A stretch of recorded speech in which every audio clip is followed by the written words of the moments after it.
Halo semuanya, selamat datang kembali di Infect. Dengan saya Jalin Laurentius Merangkir yang akan menjadi moderator untuk episode kali ini. Jadi teman-teman, topik pembahasan kita kali ini seru banget loh teman-teman, dan pastinya relevan juga untuk kita semua. Dan juga di sini kita akan membahas banyak, mulai dari pengertian dan masih banyak lagi. Dan tentunya kita sudah kedatangan dua narasumber kita yang tentunya keren-keren. Yuk langsung saja kita perkenalan dengan narasumber kita hari ini. Halo Kak, bagaimana kabarnya? Baik. Boleh perkenalkan dirinya? Halo, nama saya Rimin Tebenu. Saya mahasiswa keperawatan tingkat 3. Halo semuanya, perkenalkan nama saya Yolanda Sabatini, mahasiswa keperawatan tingkat 1. Dengan yang sudah saya jelaskan tadi, topik kita kali ini sangat menarik, yaitu mengenai otitis atau infeksi telinga. Di sini kita akan kupas tuntas mengenai pengertian otitis, jenis-jenis, gejala-gejala yang harus kita waspadai, dan masih banyak lagi. Tanpa berlama-lama lagi, yuk langsung saja kita masuk ke pertanyaan yang pertama.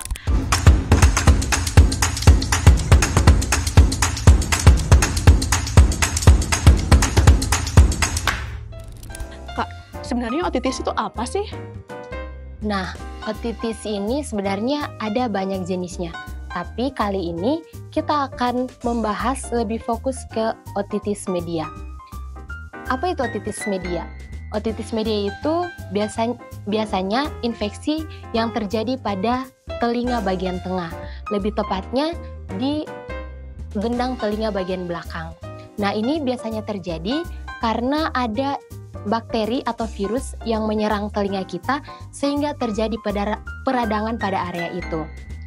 Nah, jenis-jenis otitis media ini ada dua. Yang pertama, otitis media akut atau biasa kita sebut OMA, dan otitis media efusi atau biasa kita sebut OME. Oke, jadi teman-teman, bagi yang mengalami sakit telinga, terutama lokasinya itu ada di gendang telinga bagian belakang, jangan dianggap sepele ya teman-teman. Segera periksakan kondisi teman-teman sekalian ke dokter agar mendapatkan penanganan yang cepat dan juga tepat. Lanjut saja kita ke pertanyaan berikutnya. Kak, jenis-jenis otitis media itu apa aja sih Kak yang perlu kita ketahui? Oke, jadi jenis otitis ini ada banyak ya. Seperti yang tadi sudah disebutkan, ada otitis media akut. Otitis media akut ini adalah infeksi secara tiba-tiba dengan gejala peradangan, kemerahan, demam, dan juga nyeri pada telinga. Nah, ini biasanya disebabkan oleh bakteri. Lalu yang kedua, ada otitis media efusi, yaitu penumpukan cairan pada bagian telinga bagian tengah yang dapat menghambat pendengaran. Yang ketiga ada otitis media suprasif kronis, yaitu infeksi yang lebih dari 2 bulan dan juga dapat menghambat pendengaran. Lalu yang terakhir ada otitis media adesif, yaitu infeksi dengan jangka waktu yang lama dikarenakan adanya jaringan parut pada telinga bagian tengah. Tentunya juga dapat menghambat pendengaran. Baik teman-teman infeksi sekalian, bagi kita atau teman-teman yang mengalami gejala-gejala yang sudah dijelaskan tadi, jangan pernah dianggap sepele ya teman-teman. Karena otitis media ini jika dibiarkan akan merusak kesehatan kita dan juga akan memperburuk keadaan kita tentunya ya. Lalu Kak, untuk pertanyaan selanjutnya, apa saja faktor resiko yang dapat meningkatkan kemungkinan seseorang terkena otitis media ini? Faktor-faktor resiko yang bisa menyebabkan seseorang terkena otitis media ini adalah faktor usia dan juga ada faktor riwayat keluarga. Ada juga faktor yang menyebabkan otitis media ini mungkin sering terkena paparan asap rokok. Dan juga ada salah satu faktor yang tidak kalah penting, yaitu faktor sosial ekonomi yang rendah. Oke, terima kasih Kak jawabannya. Dan jadi kita tuh tahu ya betapa pentingnya mengetahui faktor resiko agar kita tuh dapat mencegah otitis media ini.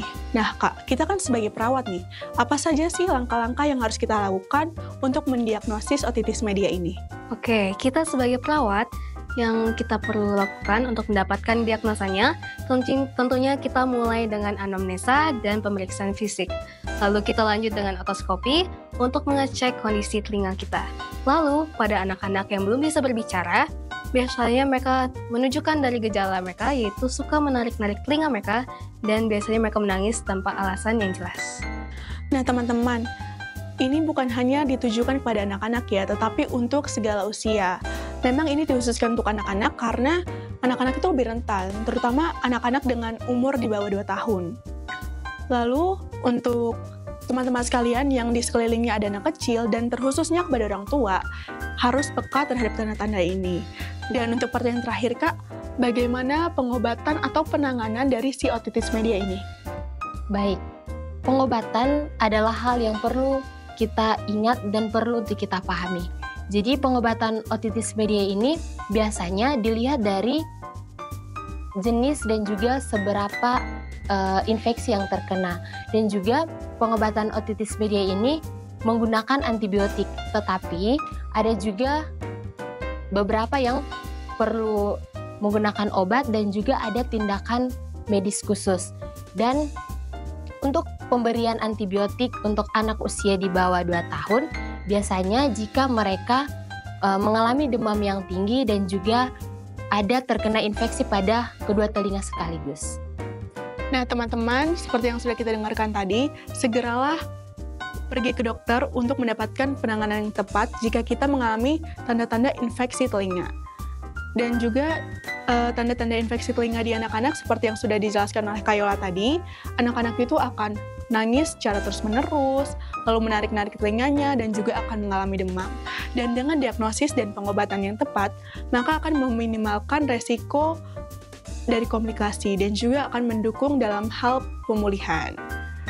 Teman-teman, gak terasa ya, kita sudah di penghujung acara, kita sudah mendapatkan banyak informasi dari kakak-kakak kita di sini. Semoga informasi yang telah diberikan kakak-kakak kita ini dapat menambah pengetahuan kita dan menambah wawasan pengetahuan kita, terutama dalam hal menjaga kesehatan. Baik, terima kasih untuk kakak-kakak yang sudah memberikan kita ilmu yang sangat baik hari ini, dan juga kepada teman-teman Infek yang sudah setia menonton episode kali ini. Saya Jelin Laurencia Semrangkir dan narasumber kita hari ini. Saya Ribbon Tebenu. Saya Yolanda Sabatini. Kami pamit undur diri. Dan jangan lupa ya teman-teman, otitis media ini bukanlah hal yang sepele. Kita harus peka terhadap gejala-gejalanya dan juga segera cari penanganan yang tepat. Sampai jumpa lagi ya teman-teman di episode Infek berikutnya, dan tentu saja dengan tema yang tidak kalah menarik lainnya. Stay tune dan selalu ingat ya teman-teman, Real Talk, Real Health.